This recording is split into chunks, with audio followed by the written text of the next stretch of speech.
Noisy. Tables getting flipped over, guys running in with guns, and they were screaming, "Get down!" I didn't get down. It was fucking awesome. I literally took every minute of it. How come this is awesome doesn't make any sense? This is Dana White. He's the UFC guy, like he's in the wrestling. A very top guy, very close to Donald Trump. He loves Donald Trump, but yeah, I don't think it's awesome. And it was a pretty crazy, unique experience. So you were on the aisle. What exactly did you see? We were sitting right in front of the table. Okay. Right in front of where the president was. Yes. And what exactly happened? And so someone got tackled, or like what? Nobody got tackled. Okay. The guys came in looking for shooters. They came toward our table. I thought the shooter was over by us or something. But yeah. So you didn't see the actual attack yourself. Okay. And then you had Pete Hegseth walking around the room after the incident looking like this. Play the clip. And then right before this all unfolded, Caroline Leavitt said the following. Remember this? Here, play this clip. Ready to rumble, is he not? He is ready to rumble. I will tell you, this speech tonight will be classic Donald J. Trump. It'll be funny. It'll be entertaining. There will be some shots fired tonight in the room. So everyone should tune in. It's going to be really great. I'm looking forward to hearing it. I love it all. And you wrote most That's so strange, talking about shots will be fired tonight, and then next thing you know, that's exactly what happens. It's just insane. I can't take credit. In true Donald Trump fashion, the man puts his pen to the paper himself. So it's a lot of his own work. And then one of the Fox correspondents was calling into Fox after the purported incident took place, and they seemed to indicate that Caroline Leavitt's husband was telling the Fox host who was calling in, be very careful, things are about to go down tonight. And then the phone, just like the line, just like cuts off. They're like, it looks like we lost the reporter. It looks like the reporter's no longer here. Watch for yourself what takes place, and you be the judge. Play this clip. I want to just quickly tell you, I was sitting next to Caroline Leavitt, the press secretary's husband. He was one of our guests. He was seated right next to me. And, right as the dinner was starting, the national anthem happened. And then he kind of leaned over and said, I watched you on TV. You do a great job.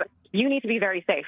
And he was just very serious when he said that to me. And he kind of looked around the room and he said, sounds like we lost Aisha's phone there. And this happens, by the way, especially when you have so many people attempting to utilize the same cell service at the same time. I did want to add this while we had a moment. I was just reading. And by the way, when Donald Trump was escorted out, when by the way, the purported shooter never got into the actual ballroom area where the event was taking place. It was kind of outside, apparently ran through the magnometers. That's what they're saying. And never actually got, into the room itself. But then when the Secret Service was telling Donald Trump, hey, we got to get up, you got to get up, Donald Trump couldn't walk straight and just fell flat on his face. I'm going to do a whole other video after this about Donald Trump's collapsing health. Watch what I'm going to do. Donald Trump did not even react. He did not even react. Like when you see those video clips, Trump was just sitting like as if nothing was happening, while people around him was like freaking out. What is happening? What is happening? And then we also have reports that this gunman had two guns, one shotgun, one handgun, and he was assembling his guns while he was wearing or carrying a backpack into the hall room.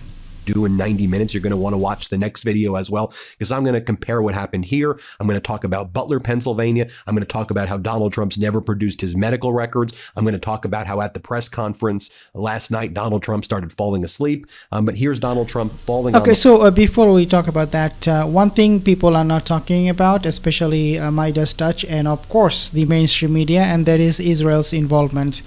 I have seen Netanyahu tweeting about the incident, and he was relieved, quote unquote. He and his wife was relieved to see this man was saved, while Netanyahu killed almost 100,000 people, innocent civilians in Gaza, while he was committing that genocide. He's still doing that, guys.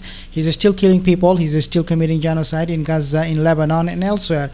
The killing goes on. But the point here is that he said, okay, so I feel bad, my wife, and we are relieved that nothing happened to Donald Trump. But think about this. This criminal, he lies all the time. Why would this incident will happen all of a sudden? Why would somebody just go and try to shoot Donald Trump? There are three reasons that I came up with. Number one is that Donald Trump staged the whole thing in order to avoid any kind of public shame, because we know his diplomatic effort to reconcile or to negotiate with Iran has become a disaster. So in order to distract us from his diplomatic failures with Iranian negotiators, maybe he staged it.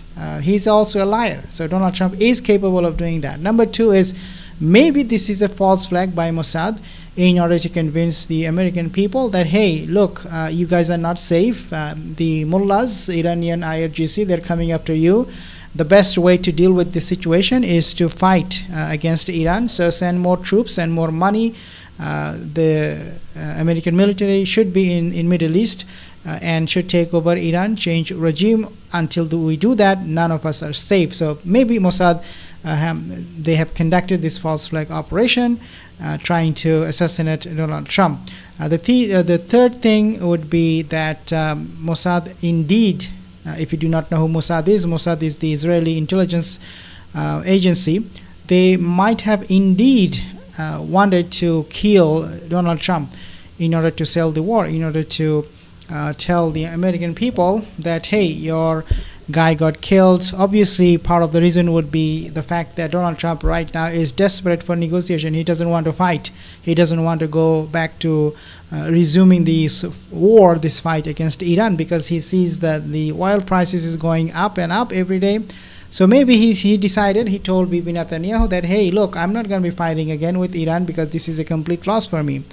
This is a huge disaster. So maybe that's why Mossad just wanted to get rid of him, in addition to convincing the American people that it is Iran, it is IRGC who is doing all of this, so you guys better act and join us in fighting, the mullahs, these terrorists from the Middle East. So these are the three theories that I came up with.